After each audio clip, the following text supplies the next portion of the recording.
welcome to our latest 5-part series as we voyage upon the brand new Silversea Silver NOVA. Join us as we visit the Iberian Peninsula, starting and ending in Lisbon, Portugal. Since the Silver NOVA is a brand new ship, I'm going to go ahead and do the ship tour in part 1. I'll also do the dining and bar guide and the entertainment guide in part 4. And in part 5, I'll talk about the Silversea experience, the pros and cons, ups and downs, the ins and outs of this particular voyage.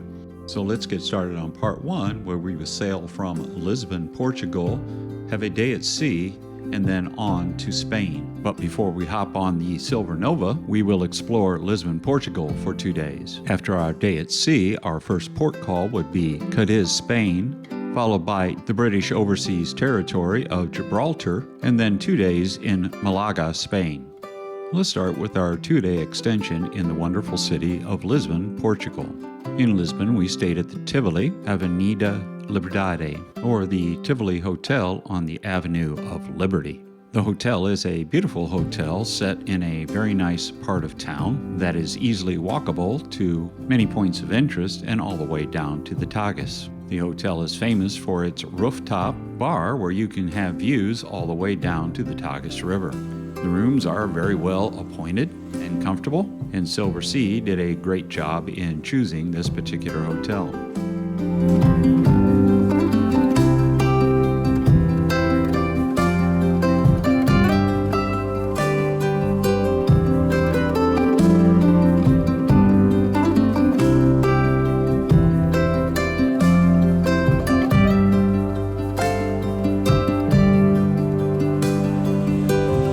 We arrived at the hotel in the early afternoon, we decided to set out and explore Lisbon a little bit.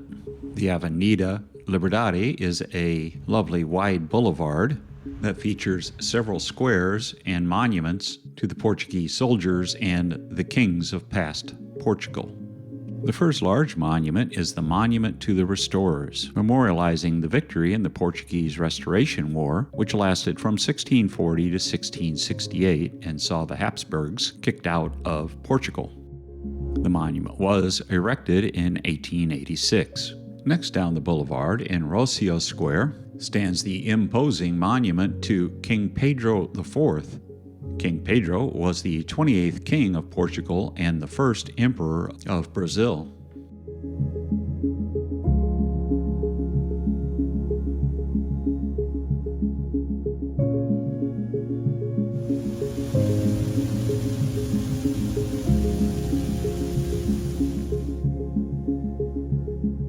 Continuing on, we decided to branch off into some of the smaller side streets off the Avenue of Liberty. Eventually, we made it to the beautiful Plaza of Commerce on the banks of the Tagus River. Here we found the Rua Augusta Arch and the equestrian statue of King Jose I.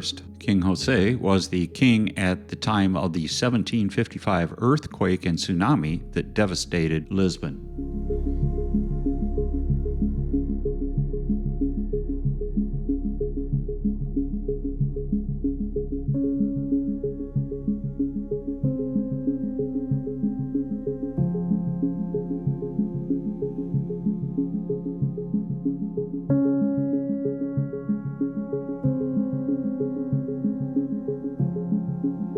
Lisbon is a city of hills, and we decided to ascend one of those hills to see if we could find some dinner. And find dinner we did at Solar de Duque, translated meaning the manor or the home of the Duke. This restaurant and 2 others was rather precariously perched upon a street and hill looking across the city at the castle of St. George. Well, here I had a nice hunk of chorizo sausage finished at the table, while she had a Portuguese paella-like dish.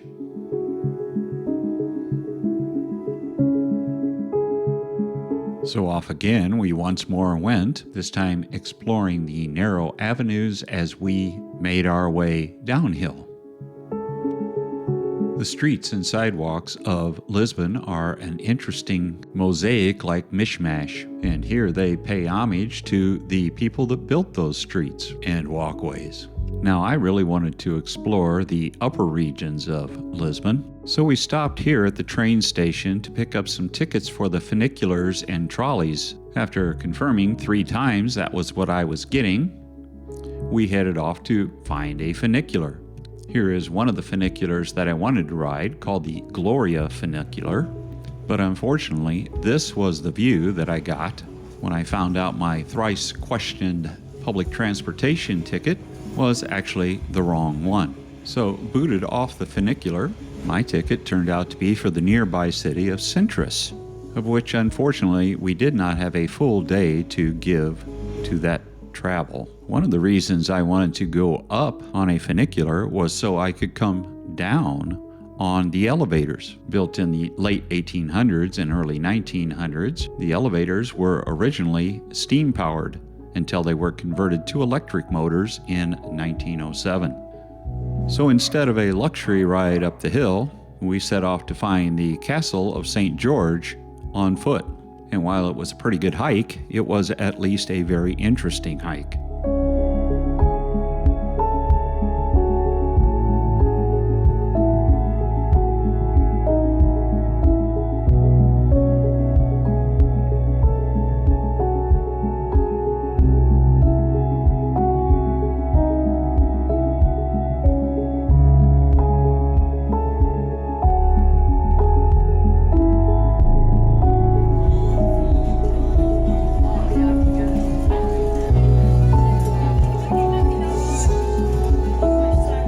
We did eventually find the entrance to the castle and found that the line to get into the castle was approximately 45 minutes to 1 hour long. So instead, we just walked back down. The way down, as the way up, was filled with nice scenic overlooks of the city and the river.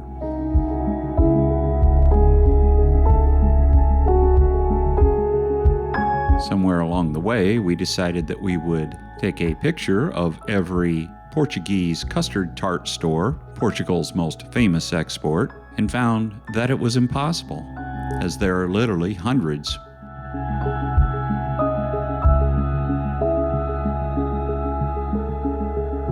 And so instead, we just settled for eating some. Another neat aspect of Lisbon are the Portuguese tuk-tuks employed in the touristy areas. The tuk-tuks range from modest fares for short tours to exorbitant, over-the-top fares for longer ones, ranging from $50 to well over $400. For dinner today, we decided to stop here, where we had some nice sea snails, sardines, and of all things, something that was billed as fajita meat. And we capped the meal with a nice flaky pastry. The next day was Embarkation Day, but our transportation to the ship would occur around 11 a.m., which gave us plenty of time to walk the other direction down the Avenue of Liberty to the Marquis de Pombal Monument and Park. The Marquis was prime minister at the time of the 1755 earthquake and tsunami, and later directed the city's urban renewal. The Marquis stands at an impressive 40 meters high on top of a stone pedestal, with a lion by his side. The nice park-like area, also memorializing the Marquis, opens up behind him.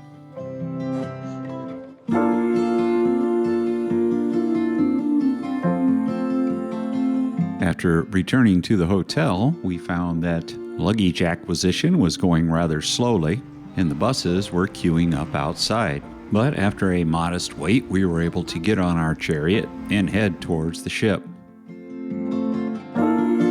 Once at the terminal, the pre-embarkation paperwork was handled smoothly, and we were on our way.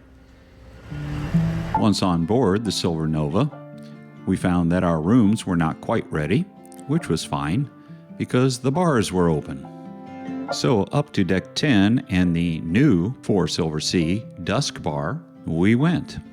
After more exploration of the ship, we were able to get into our room and change clothes for dinner. Prior to dinner, we tried out another new venue on the Silver Nova, the Shelter. The Shelter is a champagne bar located on Deck 3. Usually opening around 6 o'clock, they have entertainment into the evening and drinks that featured champagne as one of the ingredients. Also on Deck 3 was our dining venue, the Salt Kitchen. Salt, or Sea and Land Taste, is a Silversea dining initiative that features cuisine from the area in which you are sailing or will be sailing. The restaurant itself is a beautiful, light and airy space with a seating capacity of 160 guests.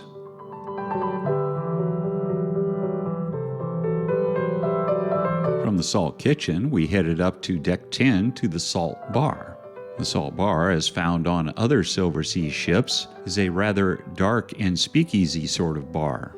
Here on the Silver Nova on Deck 10, it is nice and open and features custom cocktails made to your liking. Here I'm trying a Baki's Garden, Baki being the bartender, and the garden being the sprig of rosemary sticking out of it. It was actually quite good.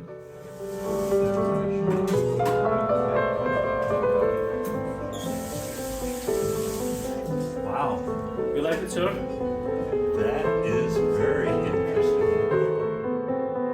Having reached my limit for the night, we headed back to the cabin after a short walkabout on Deck 10 for one last look at Lisbon. And after walking about the top decks and watching Lisbon recede in the distance, it was time for bed and a sea day tomorrow. Well, a sea day seems to be the perfect time to do a ship tour.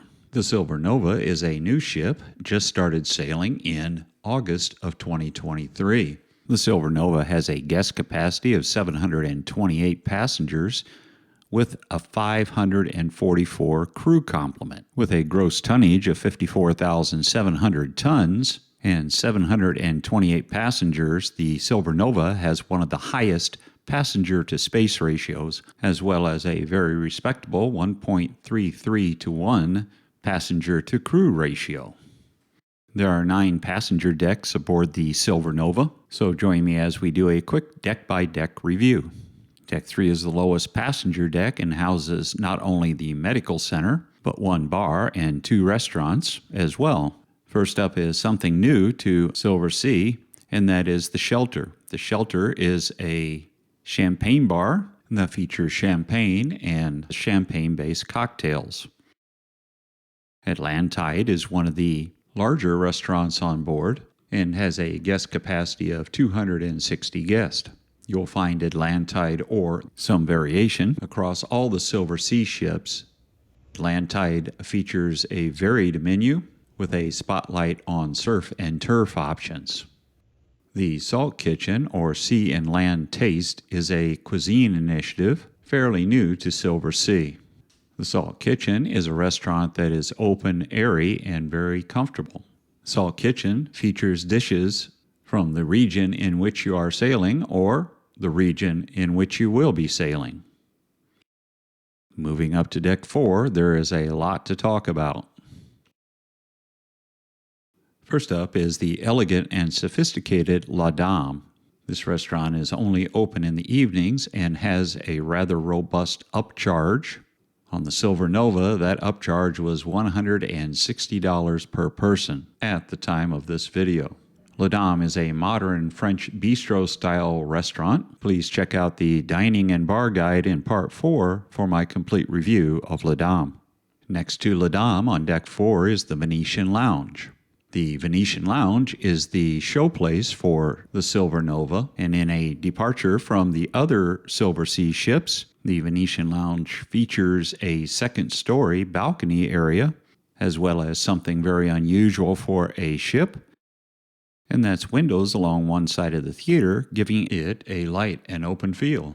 Deck 4 is also home to one of the boutique areas and the ever-popular Arts Cafe. The Arts Cafe on the Silver Nova no longer functions as a bar in the evening as on the Silver Muse and Moon, instead functioning as a basic coffee, tea, and snack stop. Deck 4 midships is also home to the customer service aspect of the Silver Nova, as well as a new feature on this class of ship, the atrium. The atrium is open from Deck 3 to Deck 5 and features a wall of windows from Deck 4 to Deck 6. Proceeding aft along the spacious hallways, we next visit Kaiseki. Kaiseki is the second restaurant that Silversea upcharges you for in the evening. At the time of this video, that upcharge was $80 per person. Kaiseki is also open for lunch, serving sushi and noodle bowls and the like, for no additional charge. La Terraza, located in the aft of the ship, is the breakfast and lunchtime buffet option offered by Silversea, complete with an alfresco dining area, which in the evenings transforms into a sit-down, waiter-serviced Italian eatery. There's a lot going on with Deck 5 as well. Let's start forward with the Otium Spa. As most spas at sea are these days, the Otium Spa is very complete, offering a hair and beauty service as well as full spa services. There is a separate steam and sauna room in each of the locker rooms and a co-ed thermal pool in the middle. The rest of the spa is by appointment only. The spa area also houses the very complete fitness center with an abundance of cardio machines and resistance trainers. There are a few free weights as dumbbells and a moderately sized yoga/Pilates room. The fitness center is open to all passengers. On Deck 5 midships is the casino, which has a few table games and a few slot machines. The casino is rather petite in nature, but is an inviting space for those that would like to make a donation to the new ship. Deck 5 houses the larger boutique areas that, when open, can sell you everything from a Louis Vuitton purse to a Rolex watch. And don't forget that perfect piece of jewelry that you didn't know you needed.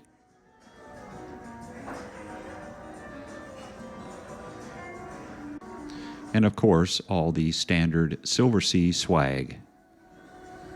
Deck 5 midship, and you will find Dolce Vita reimagined in role and size for the Silver Nova. Dolce Vita features evening entertainment and a fully stocked bar. Continuing aft, we find the Silver Note.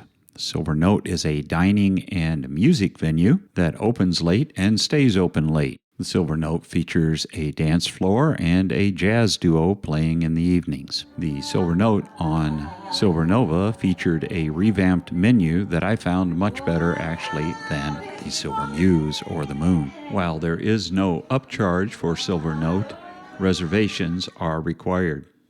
Deck 5 is the Connoisseur's Corner. The Connoisseur's Corner is the smoking lounge featuring premium cigars and premium drinks. It is the one internal smoking area on the ship. Right outside is kind of a mini library where you can take a book, go inside, and smoke your stogie. Next to the mini library and the Connoisseurs Club is the Panorama Lounge. Open and spacious, the Panorama Lounge is a great place to catch a before or after dinner drink, either inside or al fresco on the patio. From opening to close, Panorama Lounge features professional entertainment as well as karaoke. The lounge features a nice outside area where you can catch the sunset off the stern of the ship as you sail away. Decks 6, 7, 8, and 9 are all suites. This is a fairly radical departure from all Silversea ships and most cruise ships in general. The Silver Nova is an all-suites, all-veranda ship with 9 categories of suites, ranging from the sublime to just very, very nice. We chose a classic veranda suite for this trip, and here is a quick tour of our suite. Similar in size and layout to other Silversea ships, our classical veranda suite was roomy, and the lighter color scheme of the Silver Nova made it seem open and airy. When you arrive, there will be a nice welcome bottle of chilled champagne waiting in your room. If champagne is not your thing, just make a request of your butler and your requested beverage of choice will magically appear. The mini fridge behind the cabinet door behind the champagne bottle contains your choice of wine, beer, or soft drinks and is restocked daily. You'll also find 2 water bottles and a tablet device that serves in lieu of the daily chronicles or paper products. There is a roomy walk-in closet, a tiny but functional makeup area directly outside of the bathroom, and a spacious, well-lit bathroom that features a shower but no tub. There is only one sink, but it does have 2 faucets and it is extra wide to accommodate 2 people. The 50 square foot verandas are slightly smaller than the Muse or the Moon classic verandas. The veranda suite at 305 square feet with a 50 square foot balcony is slightly smaller than the suites on Muse and Silver Moon. There is plenty going on deck 10 as well. We'll start all the way forward at the observation lounge and library. The observation lounge no longer has a bar, but does have self-service coffee and tea. It is a good place to chill and check the progress of your voyage. There are also plenty of board games laid out, and on the Sabbath and Sundays, there will be interdenominational religious services in this space. At first glance, the door of the library appears to be part of the cabinetry, but opens to reveal a well-stocked and comfortable library space. Starting our journey aft, we find the Salt Lab and the new chef's table. The Salt Lab is the culinary training center for the Silver Nova and can accommodate about 20 students at the same time. In the evenings, the Salt Lab morphs into the chef's table. The chef's table is an opportunity for up to 20 guests to experience a unique dining experience through an 11-course meal served over 2 to 3 hours. At the time of the making of this video, there was an upcharge of $180 per person, and the required reservations must be made while on board. Just outside the Salt Lab and chef's table is the Salt Bar. The Salt Bar on the Silver Nova is open, light, and airy, and specializes in specialty cocktails, many of them referencing the area in which you are sailing. Moving out to midships, we find the pool deck and the pool bar.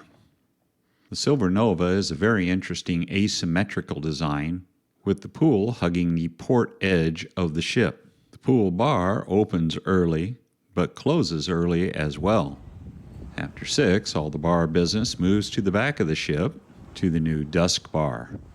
While beautifully lit at night, the pool area is essentially closed down after 6 o'clock.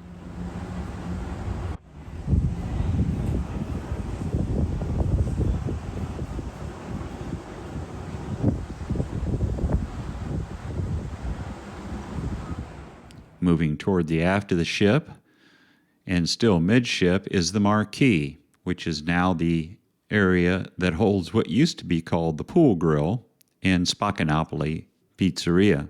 The grill is open for breakfast, lunch, and dinner, with Spaccanapoli open for both lunch and dinner as well. New to the Silver Nova is the dusk bar located at the aft of the ship. This beautiful bar area has comfortable seating for about 40 or 50 people, has light musical entertainment in the evenings, and is the absolute best place to watch a sail away or a sunset. There is a jogging track that goes around the funnels and right through the middle of the dusk bar, and about 12 laps gives you 1 mile. If you can wind your way around the pool deck as well, then 8 laps around the combined areas will give you 1 mile. Deck 11 is called the Sun Deck and contains the only hot tub on board, hugging the starboard side of the ship. This hot tub is called the Cliff and comes with a view. Navigating the Silver Nova is easy. There are 2 staircases and 2 elevator banks. and plenty of signage to tell you where you're at or where you need to go. We spent our first day at sea exploring the Silver Nova and checking out some enrichment lectures and some more of the dining options. After breakfast in La Terraza, as always featuring her idea of a healthy breakfast and my idea of a healthy breakfast. After which we headed up to the Arts Cafe for another cup of coffee and some lovely green tea. We lazed about on the pool deck for a while before heading off to, of course, dinner. Dinner tonight was formal optional. So up the elevator we went casual, and down the elevator we came formal. For more on the Silversea dress code, check out part 5 of our video, where we talk about the ins, the outs, the ups and downs, and the Silversea experience.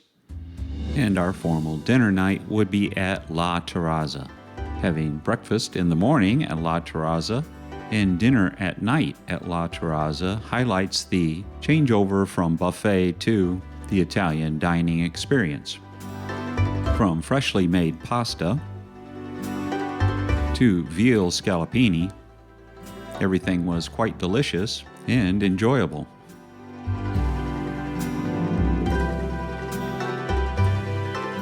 After dinner, we headed up to the Salt Bar. At the Salt Bar, superstar bartenders Baki and Pietro whipped us up a nice old-fashioned and a melon liqueur cocktail for her. Well, that was it for our first day at sea, and we headed back to our cabin happy and ready for the next day in Cadiz, Spain. In Cadiz, we docked in a perfect position directly across from one of the many entrances to Old Town. This allowed us to get out and walk about prior to our official afternoon excursion to see the wonderful architecture and narrow streets that would suddenly and unexpectedly open into wide open courtyards. Like this one featuring the Santa Cruz Cathedral, built in 1263, burned down in 1596, and reconstructed in the early 17th century.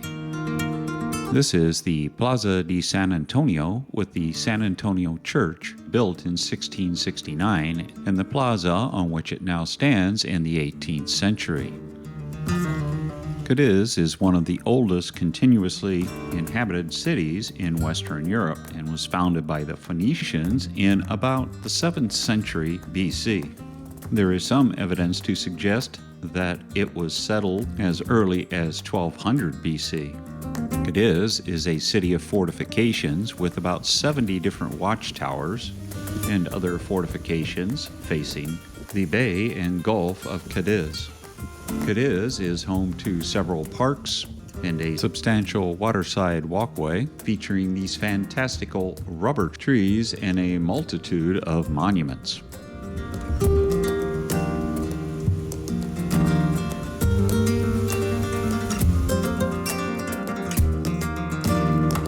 These small watchtowers or sentry stations dot the shore of Cadiz. Cadiz was protected by these cannons and fortifications.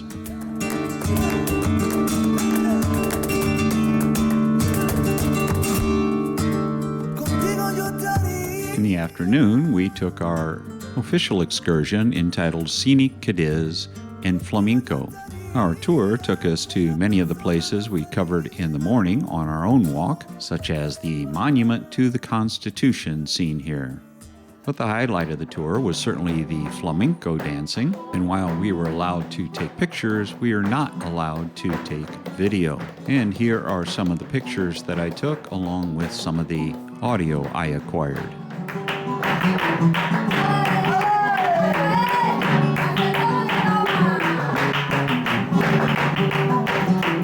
After our flamenco dancing, we returned to the ship, changed clothes, and got ready for dinner. Tonight we stopped by the Panorama Lounge, where my wife said they have the best pina coladas, and I had a paper plane, while enjoying a bit of light jazz by the Silversea Band. Then it was off for dinner at the Marquee, tonight at the Grill, featuring hot rocks.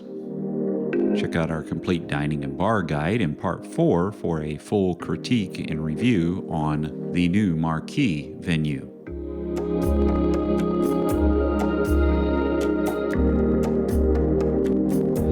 After dinner, we headed aft to the Dusk Bar for a nice scenic overlook of Cadiz, Spain.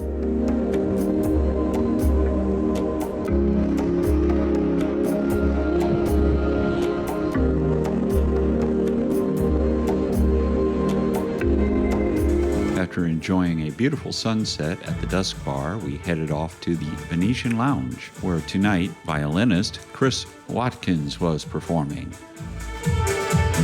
After a rousing performance by Mr. Watkins, it was time to once more hit the sack and get ready for the British overseas territory of Gibraltar.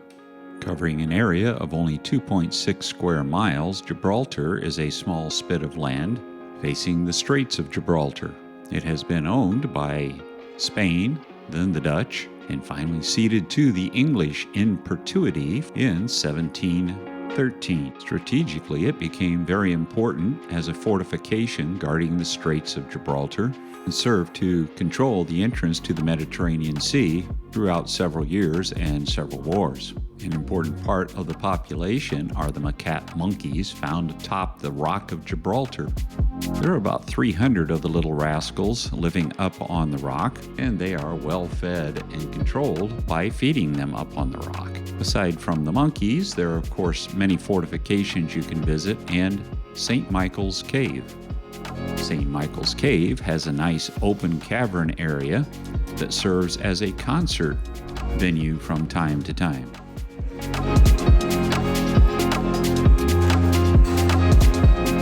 Once out of the cave, though, it's still all about those monkeys. The macaques were thought to have been brought to Gibraltar from Africa by sailors keeping them as pets.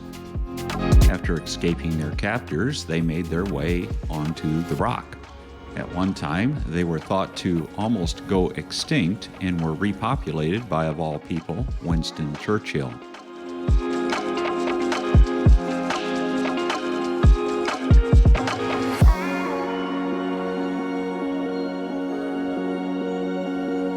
They live for the most part fairly benignly with humans, and you can actually get quite close to them.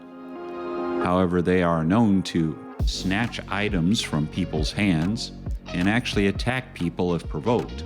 So, word of caution, don't provoke the monkeys.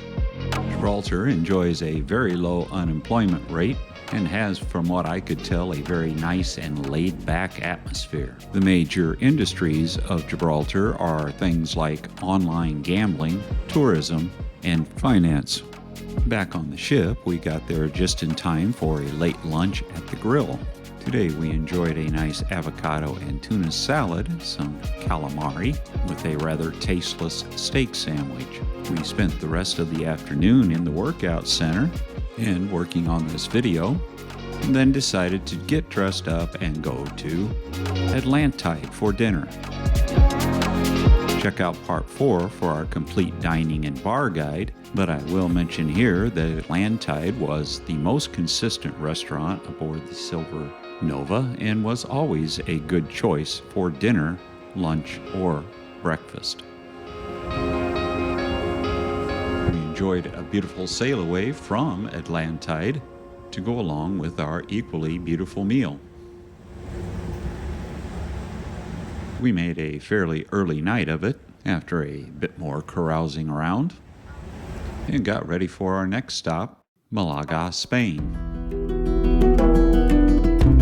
We enjoyed a beautiful sail into Malaga with a fantastic sunrise and jet contrails streaking the sky.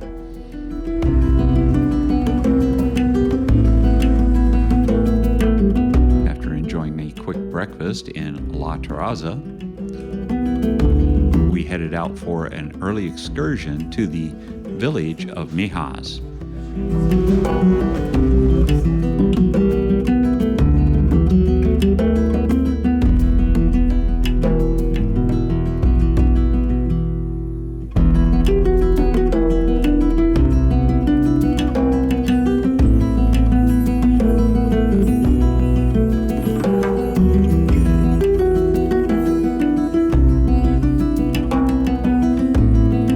of Mijas was a beautiful, tiny village now turned over mostly to tourism, perched in the mountains above the Costa del Sol, or the Coast of the Sun.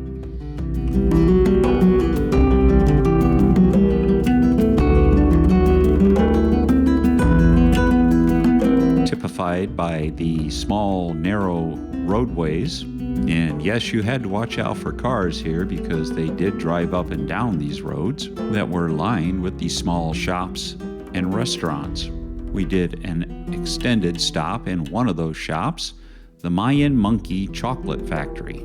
There we were treated to a chocolate making demonstration by this lovely young lady. Cocoa pod, yes. And in the inside we have the beans, the cocoa beans, but we also have a fruit. This white fruit, these monkeys love. So they eat it a lot. But they don't like the bean that is inside because it's really bitter. So they spit it out. And what happens when the seeds are on the ground? They grow. And that's how millions of cocoa trees started to grow thanks to these monkeys. They acted like the first farmers. After this demonstration, we were treated to some of the product, a glass of wine, and turned loose once more into Mijas. Since the city is built on the side of a small mountain, we started looking for a way to get higher, as in altitude higher. And so up we went. At every level attained, the views became more spectacular and more the coastline of the Costa del Sol was revealed. We finally got just as high as we could get inside this small city and were treated to this scenic overlook.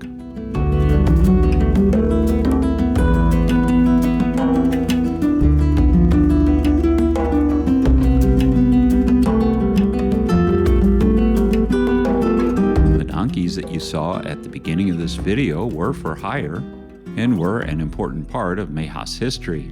But with limited time available to us, this was the best we could do. And after an hour and 15-minute bus ride back to the Silver Nova, we went back to our cabin and got ready for the evening's festivities. Starting the evening was another concert by violinist Chris Watkins.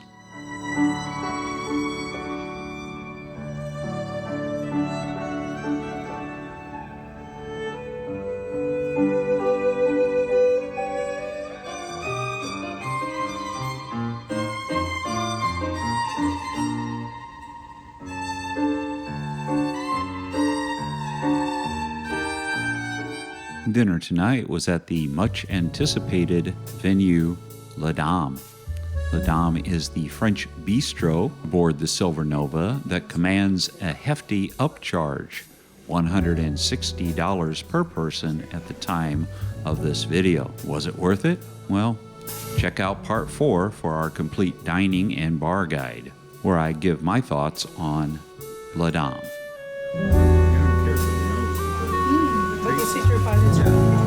So wines are whenever you try, and then you like it, it's your style and palate. Thank you. In that upcoming review, I'm going to say a few words about the wine pairings that were offered at La Dame. They make a big deal out of it, and to me, they failed spectacularly. Find out why in part 4.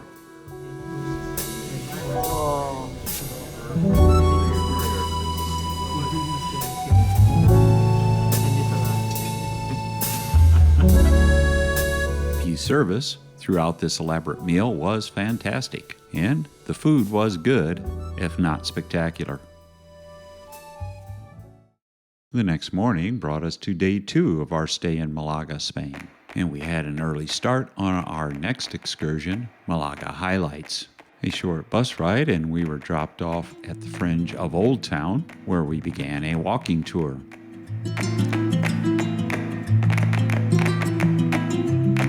Malaga is the birthplace of Pablo Picasso, and you can visit his childhood home or sit down and have a little talk with him on a park bench. As in much of Europe, you can't push a shovel into the ground without unearthing a Roman artifact or two like this Roman Theater. The Roman Theater sits right below the Alcazaba, built by the Moors in the 11th century. The Alcazaba was the early palace and fortification used by the Moors to defend their position in Malaga. Today, it overlooks the harbor, whereas back in the day, the water from the harbor actually lapped up against its walls. The Alcazaba is an interesting walk, replete with lovely Moorish architecture.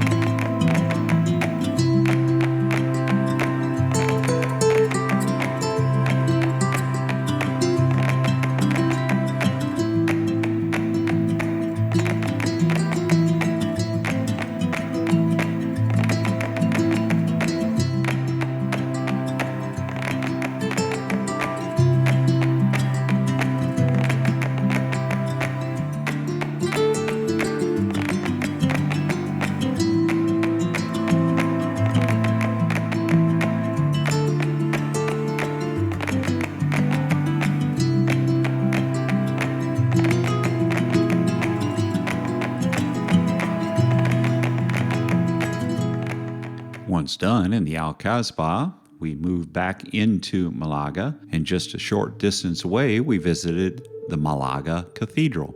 The Malaga Cathedral is a Roman Catholic church built in the Renaissance architectural style. The facade of the church, unlike the interior, is in the Baroque style. Ground was broke, and the building started in 1528, but was not completed until 1782.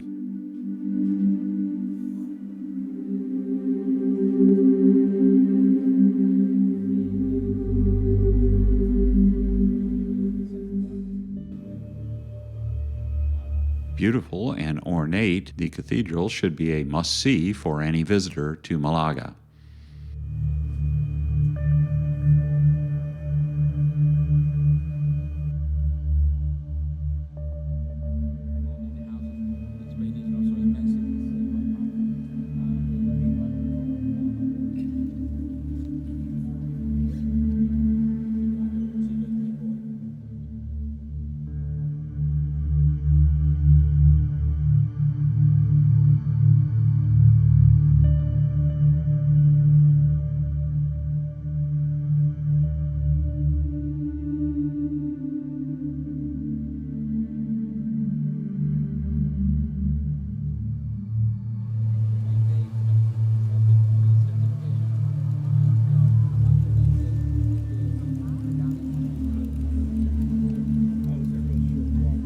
Once outside the Cathedral of Malaga and finished with our tour, it was back to the narrow streets and then onto a wide shopping boulevard. What's that I see on my right?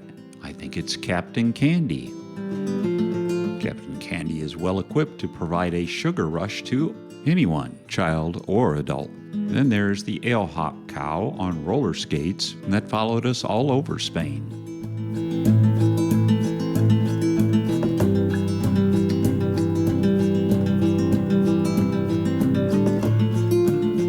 Alcazaba is not the only fortification in town. There's also Gibraltar Castle, perched upon the hill above the Alcazaba. In fact, the two are connected by a curtain wall extending down the side of the mountain. At the castle, you will find a small museum showing the different types of soldiers that defended the castle through the years, as well as the castle itself and lovely views over Malaga. There is still a functioning bull ring in Malaga, and that's what you see down below there. Here's a closer view. Whereas many cities in Spain have given up the bull ring, Malaga still maintains the tradition.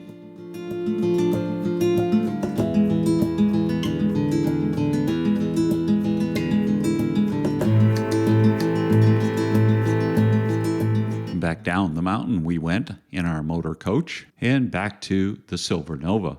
Once more tonight, we had dinner in Atlantide. And as before, everything was great.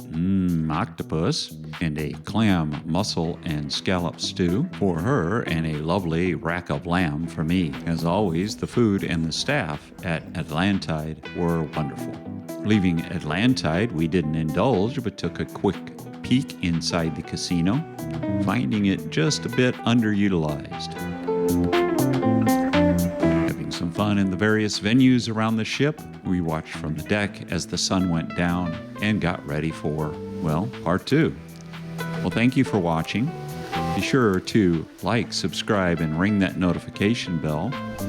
And stay tuned for part 2 with more stops in Spain and Sete, France. If you like this content, please check out some of our other videos and stay tuned for more. This is T's Cruise and Travel Muse wishing you happy and safe travels.